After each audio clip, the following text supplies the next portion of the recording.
Մի հատ էլ նախկինին էին բադանքում, նախկինի ժամանակ ես կամ ոստիկան կար, մարդկանցից շատ ոստիկանն է բերել այդ համբանը։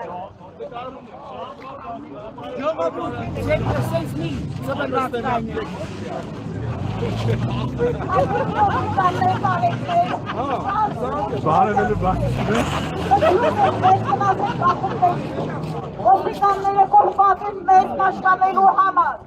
Իրենց գործը ժողովրդի կողքին լինելն է մեր անվտանգությունը պաշտպանելը, քանի որ իրենք վճարվում են մեր հարկերի հաշվին։ Իսկ սիրելի պրոշյանցիներ, դուք մի գնացեք բախման։ Մենք այստեղ կանգնել ենք մեր իրավունքները պաշտպանելու համար, որպեսզի հարգեն մեր տեղաշարժի իրավունքը։ Եվ բոլորովին մեր օգտին չէ բախումը։ Ձեզ մնացեք, դարձյալ խնդրում եմ։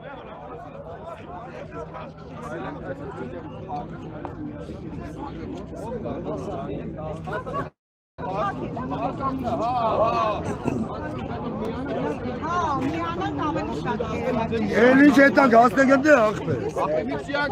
Ավելի արմար ստեմ էլա։ Ավելի արմար ստեմ։ Ավելի արմար ամեն ստեմ էլա։ Դրանում դե փակել։ Ուղի քեզ։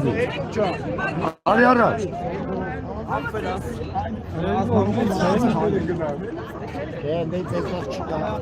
Ագա, էլի փակա։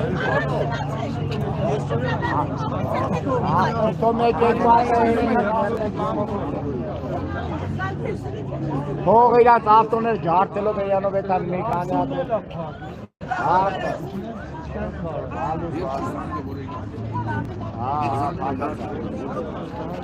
Նյադ էլ միտինգ ավոր է։ Ռիժո, այ ռիժո։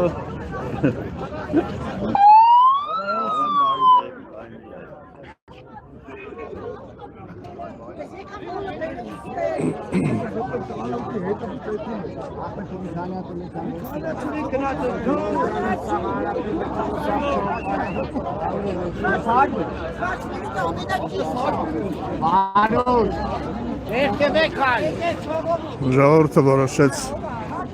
որոշեցին մի փոքր էլ իջնել ներքել, որովհետև տեսանելի շրջանցիկ ճանապարհներ են գտնում ավտոմեքենաներով քաղաքացիները եւ էլի դուրսում գալու տեղ ունեն։ Սա էլ Պրոշյան համայնքի շումն է, արդեն երկրորդ անգամ է մասնակցում ակտիվ փողոց փակելուն։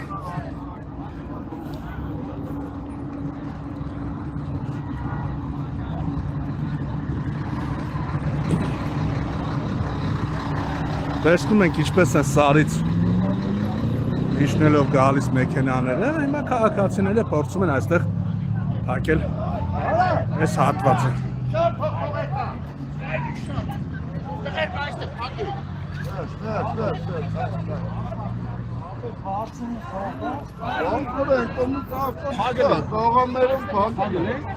Երեք փոխնախարարը հիմնավորեց, որ չի կարող աշխատել 25 համարի ավտոբուսը Պրոշյան համայնքում, քանի որ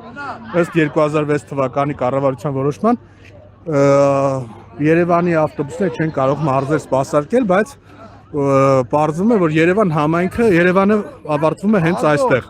նախկին պաշտպանության նախարարության շենքի մոտ։ Այսինքն մինչև այստեղ հնարավոր էր, որ 25 համարի ավտոբուսը նույնիսկ սպասարկեր, եւ քաղաքացիները խնդրում էին նրանցից, որ գոնե փոխզիջման գնան եւ ընդամենը 1 կիլոմետր չկա մինչև համայնքի համայնքապետարանի մոտ եւ գոնե այդ երթևեկը կարողանան կազմակերպել։